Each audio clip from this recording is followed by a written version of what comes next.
Hello, everyone. Angelimia here, your sustainable success mentor, as per the sign over here. Um, I'm coming to do the energy of the week for the week starting the just get my ducks in a row on the 4th of May 2026. However, you need to understand that if you come across this video at any other time of the year or even years later, I'm going to trust that it's the universe matching you with this message that you need to hear. So just don't discard it because it's attached to a date. It's actually a pretty universal message. And if you need to hear it on a specific time that's different from this week, you will be guided to it. I'm going to be using my Healing Burnout with the Angels deck, which is a deck that connects to the universal energies every week. Well, at least that's how I use it at the moment. I can also use it in sessions with clients when I do one-to-one work. And if you want to find out about all my offers, you can go to angedelumiere.biz. So Ange de Lumiere is spelled Angedelumiere.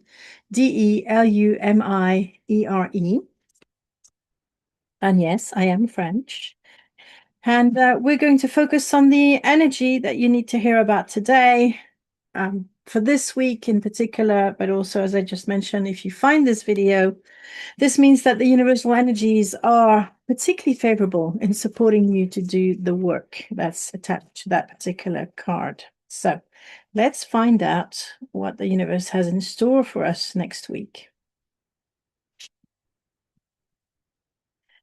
How interesting. The card is spirituality. Now, spirituality really has a role to play in helping you deal with burnout. And the reason or the way that it does is by first giving you some tools that can really help with the stress, but also give you some context. I think it's a lot easier to put up with a certain amount of stress when you have a purpose than when you're purposeless. Actually, purpose can give you that bit of extra resilience. Now, don't get me wrong, that doesn't mean that you should still be dealing with the levels of stress that you're dealing with. This is not healthy. You should always aim at reducing those levels. But what spirituality can do is give some context to it to enable you to be more resilient. For example, when you have a really, really big purpose, it gives you that extra fizz, that extra energy to push through and pull through. That can be a pro and a con. In the pro sense of things, you're more resilient, you're able to take more on board, you can step into your leadership at another level. The con is that this can induce a false sense of safety where you will be pushing further than you should and get into burnout mode. So you need to be really, really careful. Spirituality is not recognized enough in the context of business and leadership. It's almost like it's two worlds, and very often the reason is that the spiritual world, or at least some people in the spiritual world, consider business and leadership as something that is not spiritual, and I completely disagree. After all, my podcast is called Spirituality for Leaders, and I've just recorded an episode released yesterday that talked about how you can use certain spiritual tools to support your leadership. So obviously, I'm going to disagree with people who think that spirituality has no place.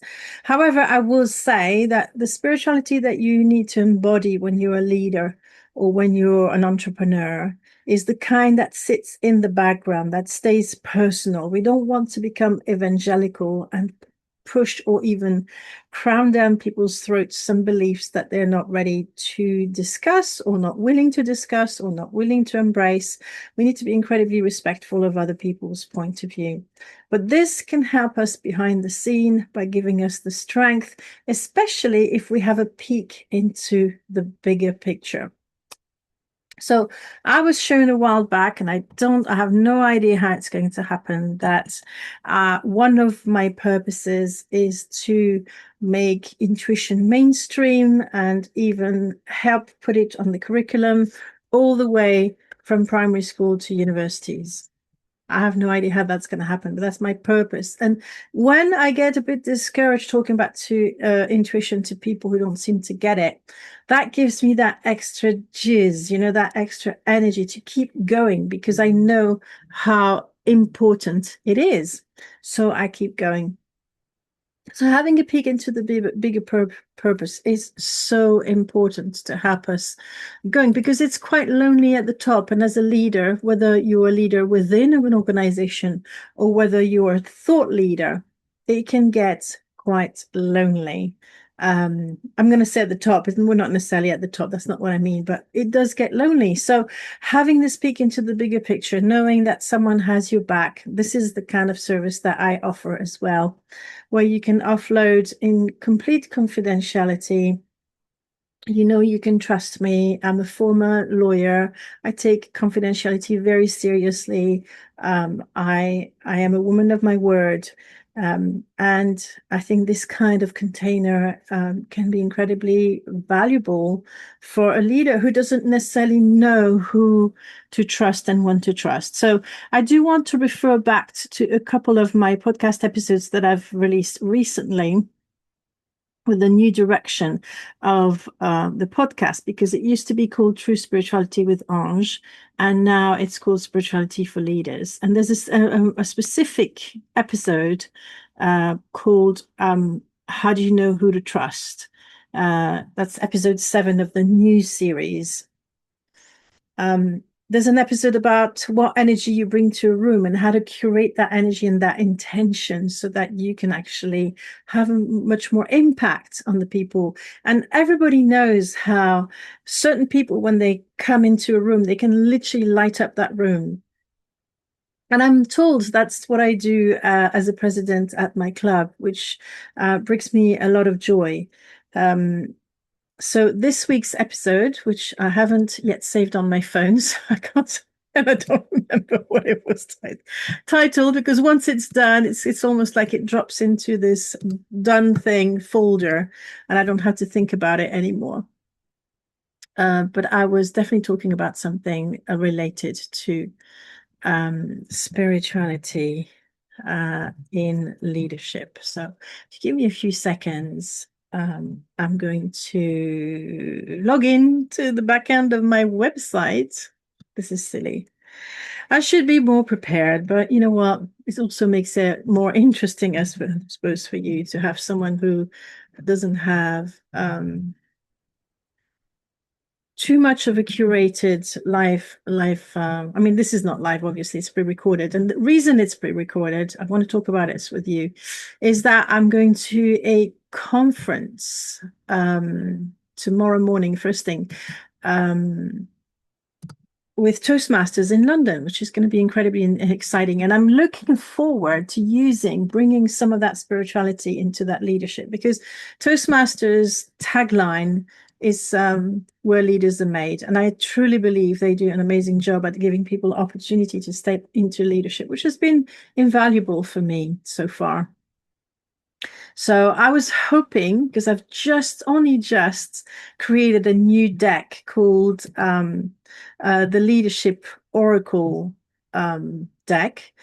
I wanted to try it out at the conference, but it looks like it wasn't meant to be, because there was a little bit of a problem with the deck when I ordered a test copy.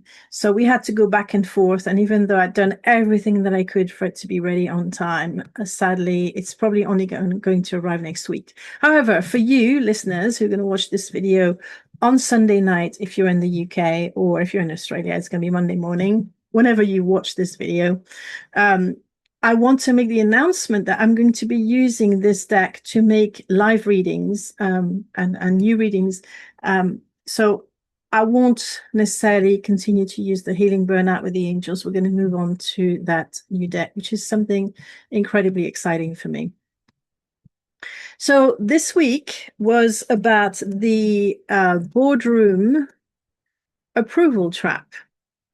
and which is an important trap. I think a lot of leaders have had to learn not to people please throughout their careers, but there can still be a little piece left.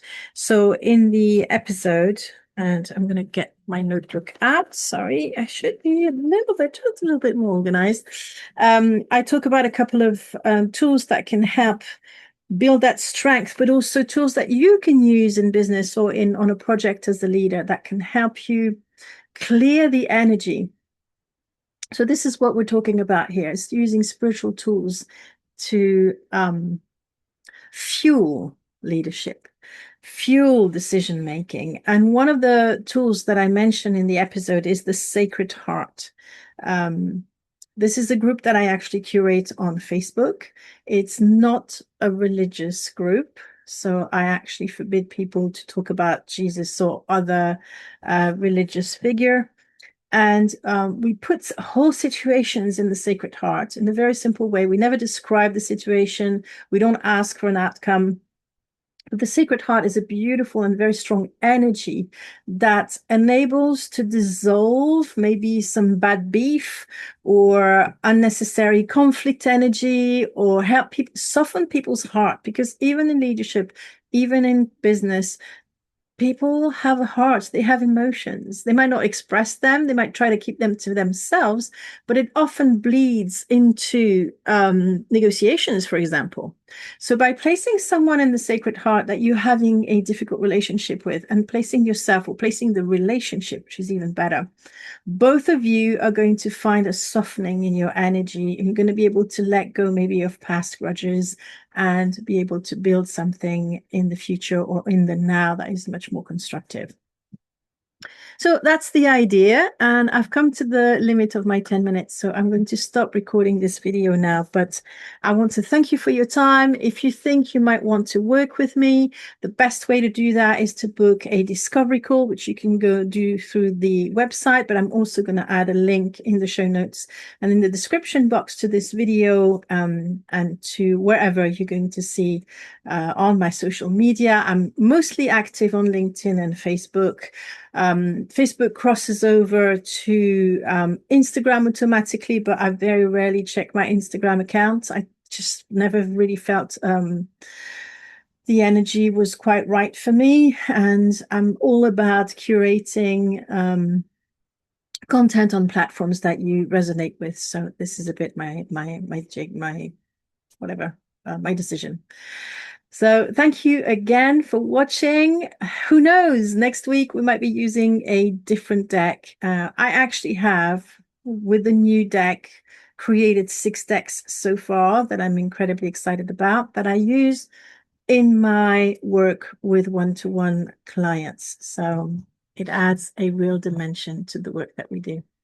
Thank you for watching. Speak to you again next week. Bye for now.